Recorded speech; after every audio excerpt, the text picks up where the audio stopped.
इसको इस तरीके से और विस्तृत समझने, जैसे ही यहाँ अपना त्रेता युग में ओवरलैपिंग हुई है, यानी प्रकाश और शक्ति का जैसे मिलन होता है तो ये वापस रिफ्लेक्ट हो जाता है, लेकिन जो रेसिडुअल बचता है मैटर फॉर्म में, भाई मैटर भी तो क्रिएट हो जाएगा जब आप वहाँ पर, जब ये साउंड एनर्जी क्रिएट हुई जो आपस में मिले, उसके बाद क्या है, एक रेसिडुअल बच जाता है। भाई रेसिडुअल क्षणिक टाइम जिसको कहते हैं, टाइम में तो वो मैटर के फॉर्म में रहता है, ठीक है ना। अब जितना मैटर रह गया है, ठीक है ना, वो उतनी ही एनर्जी भी सृष्टि में रह जाएगी। क्यों? क्योंकि अवशोषित होना है उस मैटर ने, उस मैटर का जन्म हो चुका है, इसलिए उसका मरण निश्चित है। ठीक, तो ये सृष्टि क्रिएट हो गई है, ठीक है ना। यहाँ निर्माण और कंस्ट्रक्शन और डिस्ट्रक्शन का कार्यक्रम शुरू हो गया है, क्योंकि जो एंटी एनर्जी, जो भी एनर्जी ये रह गई है एनर्जी, ये मैटर को खत्म करेगी ताकि मैटर की एग्जिस्टेंस खत्म हो जाए, ठीक है ना। और ये तब तक रहेगी जब तक कि मैटर खत्म नहीं होता। और मैटर क्रिएट हमेशा बार बार होता रहा, क्योंकि ओवरलैपिंग ऐसे नहीं थी कि एक बार ओवरलैपिंग हुई है, भाई क्षणिक हुई है फिर हट गई है, फिर क्षणिक हुई है फिर क्षणिक हटा, फिर हटी है, फिर इस तरह की ये क्रिएशन 9 प्रकार के एलिमेंटों का, 9 प्रकार के मॉलिक्यूल का जन्म हुआ है। इधर एलिमेंट का जन्म हुआ है, उधर मॉलिक्यूल का। तो जब एलिमेंट बनाएंगे तो हम पता चलेंगे। अभी फिलहाल मैटर पर डिस्कस करते हैं, क्योंकि एलिमेंट बना था, एलिमेंट यानी विज्ञान, तत्व का विज्ञान कब बना था? द्वापर युग में। अभी तो त्रेता युग में सिर्फ मैटर फॉर्मेशन हो रही है। अब मैटर कैसे बना था, इसका विज्ञान कब जानेंगे हम? जब द्वापर में जाएंगे तब हम इसका विज्ञान जानेंगे, ठीक है ना। फिर उसके बाद व्यवस्थाएं। तो अभी तो सिर्फ मैटर हो, तो आकाश गंगा बन गई और पाताल गंगा। पाताल का मतलब जितना आकाश, जितनी लाइट रेडिएशन बची उतनी ही ब्लैक रेडिएशन भी बचेगी ना, अब्जॉर्प्शन की और अपना उसकी किसको क्या कहते हैं अब्जॉर्प्शन और रिफ्लेक्शन दोनों बराबर मात्रा में ही बचे रहेंगे, ठीक है ना। तो ये क्या करता है, मैटर को अवशोषित कर देता है। और जो आकाश गंगा आप क्या कहते हैं, आकाश गंगा उस पर लाइटेंड करती है, तो जैसे ये जागृत कर देती है, भूत जागृत हो जाते हैं तो ये स्टार्स बनते हैं, ठीक है ना। यानी जो ईएम जैसे ही इस पे पड़ा मैटर पे, ये क्या हो गए, ये लाइटेंड हो गए। तो यहाँ पर रिएक्शन शुरू हो गई, किसकी? कन्वर्जन ऑफ मैटर इनटू किसमें? काइनेटिक एनर्जी, और kinetic energy into potential energy. यानी ये मैटर कन्वर्ट हो, ये तो मैटर सीधे जैसे ही एनलाइटेंड हुए, जैसे ही ईएम इन पे पड़ी, इलेक्ट्रोमैग्नेटिक जो एंटी रेडिएशन जो बची है सृष्टि में, जैसे ही इस मैटर में पड़ी, ठीक है ना, तो मैटर में जैसे ही पड़ेगी वैसे ही ये इसमें एक रिएक्शन चालू हो जाती है, फ्यूज़न और फिजन की, और ये स्टार्स का रूप ले लेते हैं, ठीक है ना। अब इसमें 2 चीज़ें निकलेगी, एक तो प्रकाश निकलेगा, लाइट निकलेगी, और ताप निकलेगा, और साथ में प्रेशर निकलेगा। जब टेम्परेचर निकलेगा तो प्रेशर भी निकलेगा। तो ये ले लेता है इस तरीके की, ये रेडिएशन का शक्ल ले लेता है, पॉजिटिव और नेगेटिव। नेगेटिव मैग्नेटिक रेडिएशन को शो करता है, और पॉजिटिव हमें लाइट रेडिएशन को शो करता है, ठीक है ना। ये अल्ट्रावायलेट, इसका फिर विज्ञान टूटेगा द्वापर युग में। तो इस तरीके का ये वेवलेंथ फॉर्म हो गई है। यहाँ ये सारी एंटी एनर्जी है, फिर कह रहा हूँ, ये सब जो क्रिएट हुई है अवशोषित में, जो रेजिडुअल बच गया है मैटर फॉर्म में, ठीक है ना। तो उतनी ही इलेक्ट्रोमैग्नेटिक रेडिएशन बची है जितनी की मैटर, जितना कि मैटर बचा हुआ है, ठीक है ना। तो it means anti energy electromagnetic की, ठीक है ना, उतनी ही एनर्जी। एंटी इसलिए कह रहा हूँ कि क्योंकि मेन जो एनर्जी है इलेक्ट्रोमैग्नेट, उसका यहाँ उल्टा है और वहाँ दूसरा है, ये नेगेटिविटी है, ठीक है ना। ये molecular anti energy electromagnetic radiation है, मॉलिक्यूल फॉर्मेशन में जो हुई थी। एलिमेंट फॉर्मेशन तो एलिमेंट तो यहाँ हुआ ही नहीं अभी, ठीक है ना। तो ये सारी की सारी अवशोषित होगी मैटर को। अब ये मैटर जब होगा तो इस रिएक्शन में कंटिन्यू करेगा। तो जब ये जब सूर्य बन जाएगा, यानी जहाँ काइनेटिक एनर्जी मैटर का कन्वर्जन हो जाएगा, शुरू हो जाएगा काइनेटिक एनर्जी में। अब काइनेटिक एनर्जी क्रिएट होने लग जाएगी पोटेंशियल एनर्जी में, तो एलिमेंट का यहाँ पर एलिमेंट फॉर्मेशन हो जाएगी सूर्य में, ठीक है ना।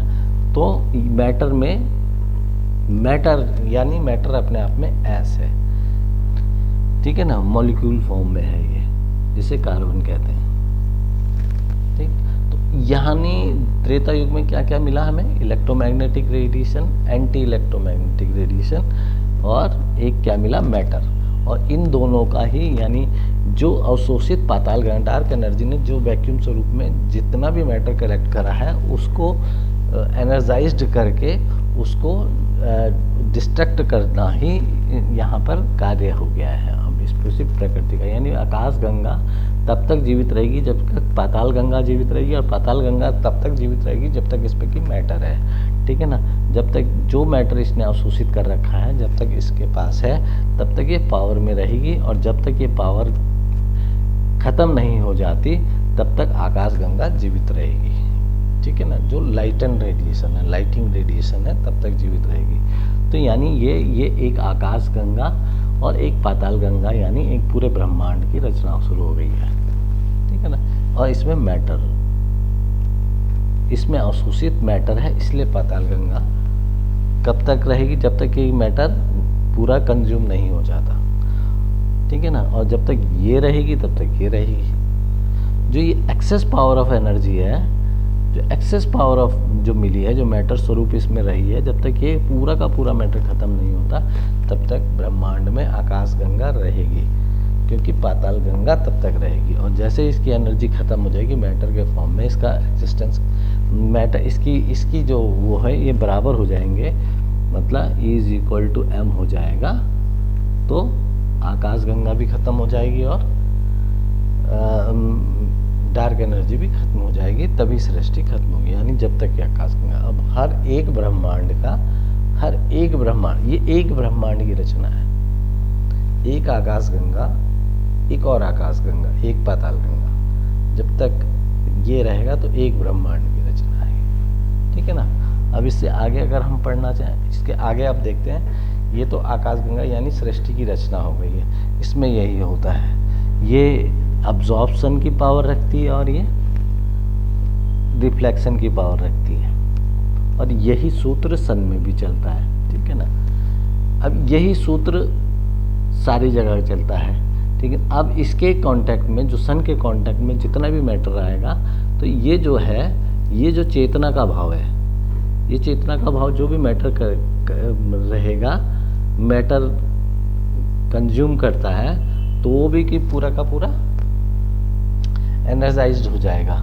अब ये मैटर, इसकी पावर और इसकी पावर में, क्योंकि इसके उसमें है, इसके प्रभाव में है, तो ये जो जाएगा, ये पहले ये एकदम से ये नहीं होगा, ये इनसाइड में जाएगा, ये धीरे धीरे धीरे धीरे धीरे धीरे धीरे, भाई कितना इसने ऑब्जर्व करा है मैटर ने, तो ये अंदर जाके ये एक्यूमुलेट होता है, और धीरे धीरे जब एक्यूमुलेट हो जाएगा और एनर्जाइज हो जाएगा, स्पेशल ग्रेविटी, एक स्पेशल टेम्परेचर और दाब जब ये अटेंड करेगा, तब तक ये रिएक्शन कैरी ऑन नहीं होती है, ठीक है ना। अब ये इसके उपग्रह रहेंगे, ये इसके चक्कर, इसके इस तरीके से ये इसके ग्रह बन जाते हैं, इसको वो कहते हैं, अपने ग्रह कहते हैं। अब ये सूर्य का ग्रह कौन सा हो गया, जिसने ये वाली जो चेतना, जहाँ चेतना जग रही है, जहाँ इससे चेतना ली जा रही है, जो ये मैग्नेटिक, इलेक्ट्रोमैग्नेटिक रेडिएशन जिसको निकल रही है सूर्य से, जो उसे ग्रहण कर रहा है, वो उसका ग्रह कहलाता है। अब इसमें से भी जीवित ग्रह कौन सा होता है, जिस पे ये स्टार्ट हो जाता है, जिसमें अंदर ही अंदर काइनेटिक का कन्वर्जन पोटेंशियल एनर्जी में शुरू हो जाता है, किसमें, न्यूक्लियस में। यानी यहाँ न्यूक्लियस क्रिएट होता है, एक पॉजिटिव और एक नेगेटिव। तो जहाँ ये रिएक्शन शुरू हो गई और वो मैटर को कंज्यूम करना आ गया जिसे, ठीक है ना, तो यहाँ धीरे धीरे धीरे जब तक ये स्टार नहीं बनता, यहाँ तो इनसाइड में है ना, यहाँ तो पूरे एज ए होल बाउंड्री है, इसलिए ये स्टार है, इसमें दोनों तत्व दिखते हैं, साक्ष्य भाव है ये, ठीक है ना, और ये वैज्ञानिक भाव है, ठीक है ना। जहाँ ये स्टार्ट हो गई है, हर जगह स्टार्ट नहीं है, तो ग्रह ऐसा नहीं है कि जहाँ जहाँ विज्ञान शुरू हो गया होगा, जहाँ इसकी काइनेटिक कन्वर्जन हो गया होगा, मैटर को कंज्यूम करने लग गया होगा, तो वहाँ विज्ञान क्रिएट हो गया, यहीं जीवन शुरू होता है। अब पृथ्वी में जीवन कैसे शुरू होगा, अब हम इस पर डिस्कस करते हैं। पहले पृथ्वी का क्रिएशन कैसे हुआ होगा, अभी तक तो ये ठीक है, अब इसका क्रिएशन कैसे हुआ होगा ये अब हम देखते हैं।